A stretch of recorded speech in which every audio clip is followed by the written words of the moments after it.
Let's take a look at one more inventory error problem. We've done a lot today. Here it is.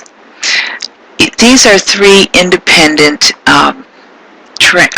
errors, and we're going to look at their impact over 2 years and realize that generally over 2 years the impact on the income statement washes itself out. So in number 1, ending inventory is overstated, but purchases are recorded correctly. To say it another way, ending inventory is too big, and if ending inventory is too big, then the cost of goods sold is too small and the net income is too large. As far as what that does to working capital, if ending inventory, a current asset, is too big, then working capital will be overstated.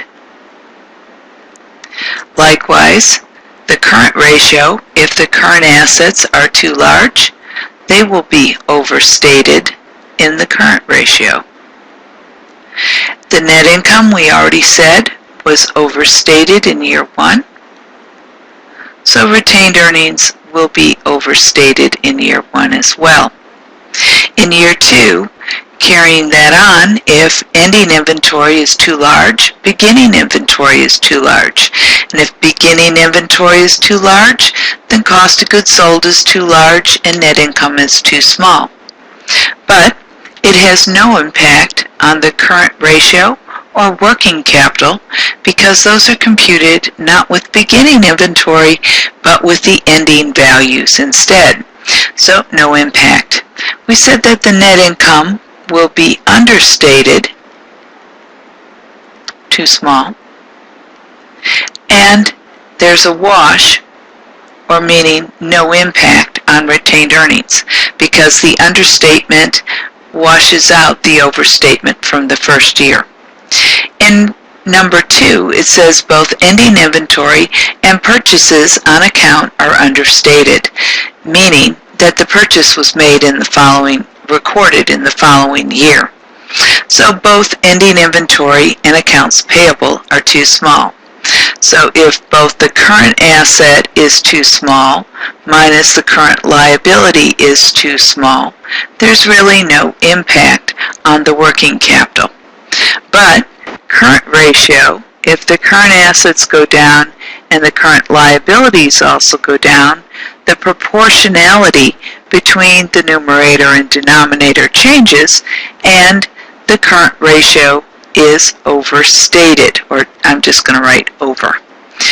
Net income and retained earnings, there is no impact because this error was localized to the balance sheet, to both the current asset account inventory and the current liability account accounts payable, so no impact on the income statement. If that's the case, then in the second year, all entries were correct because the purchase was recorded and all is well. In number 3, ending inventory is correct, but the purchase on account was not recorded. It was recorded instead in the following year. So if that is the case, then both purchases and accounts payable are too small, so cost of goods sold is too small, and net income then will be too large. Its impact then on working capital is that working capital is overstated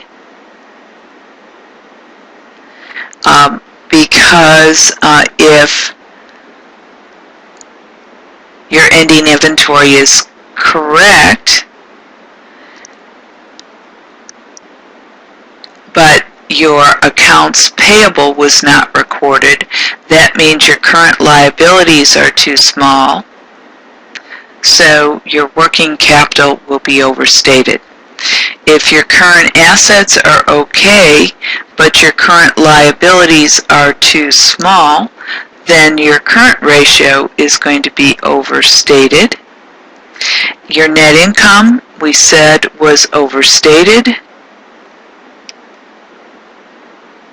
so retained earnings will be overstated in the first year.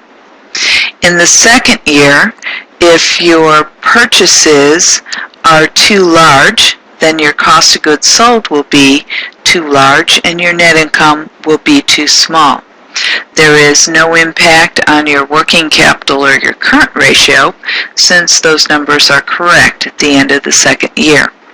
If net income is too small, then net income is understated, but that retained earnings will be a wash from the first year. Understatement washes out the overstatement, and so retained earnings is correct at the second year.